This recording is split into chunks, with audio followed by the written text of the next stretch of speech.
zucchini season. There's zucchini coming out of the garden a little bit faster than we can stay on top of it for eating kebabs and zobots. So we're going to make some zucchini loaf today. So I have double chocolate zucchini bread. You can make this either into the loaf or into muffins, or you can turn it into a cake and frost it. So it's a very versatile recipe. So we're going to start with 2 teaspoons of vanilla extract, and I have 1.5 cups of milk. I have 1 cup of oil and 3 eggs. So these are all the liquids that we're going to have in here. So we're just going to start mixing that. And then we're going to add in our spices and sodas and stuff. So I have half a teaspoon of nutmeg, 1 teaspoon of cinnamon, half a teaspoon of salt, 1 teaspoon baking soda, and half a teaspoon of baking powder. So we're just going to get all those in there as well. And we can just add while it's mixing, that's not a problem. And I have 1.5 cups of sugar.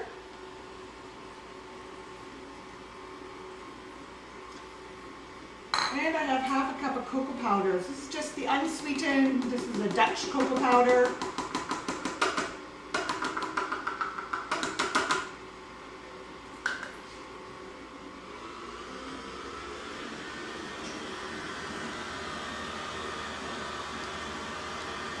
I also have 2 cups of grated zucchini. So the zucchini, if you're coming fresh out of the garden, you can grate that up. I have a little bit more than 2 cups here. That's okay, because that's just how big my zucchini was.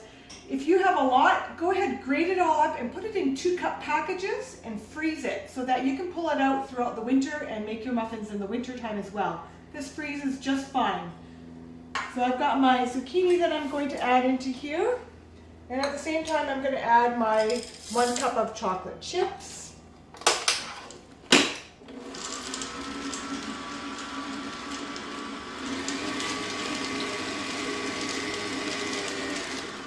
And then I have 4 cups of flour. So I'm going to add the flour, and you want to get to the point where it's all just combined. You don't want to overmix it.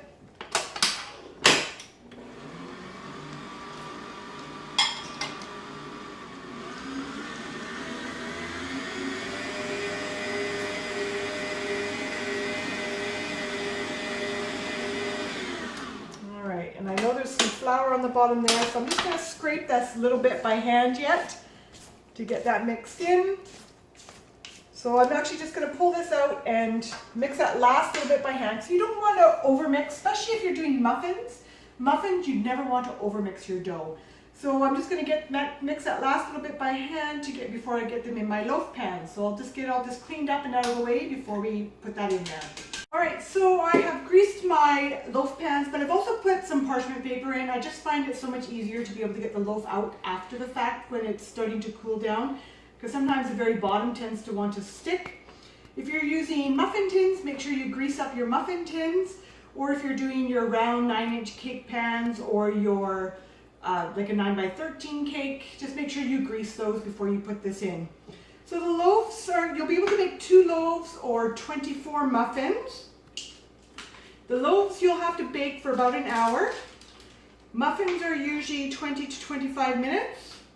And the round cake pans are usually, I think, 35 to 40 minutes. You always just want to put a toothpick in to make sure it comes out clean so you know it's cooked all the way through to the bottom. So we're going to get these in the oven. And these will be in for sure an hour. I'll let you know exactly how much time once we're done. So it's going to go in at 350 degrees. Alright, so the zucchini loaf has been in the oven for about an hour and 5 minutes. So you'll want to check with your toothpick or a skewer to make sure it comes out clean. Sometimes if you do it right in the middle, you might actually hit some chocolate chips there. So this is actually chocolate chips, it's not actually dough that's uncooked. So this is done. And because I put it on parchment paper, I should be able to get this out nice. And you're going to let these cool on the rack. Very hot. Just came out of the oven. So cool completely. Muffins, you can do them for 20 to 25 minutes, or your cakes you can do and ice those up. So a very versatile recipe for you to try.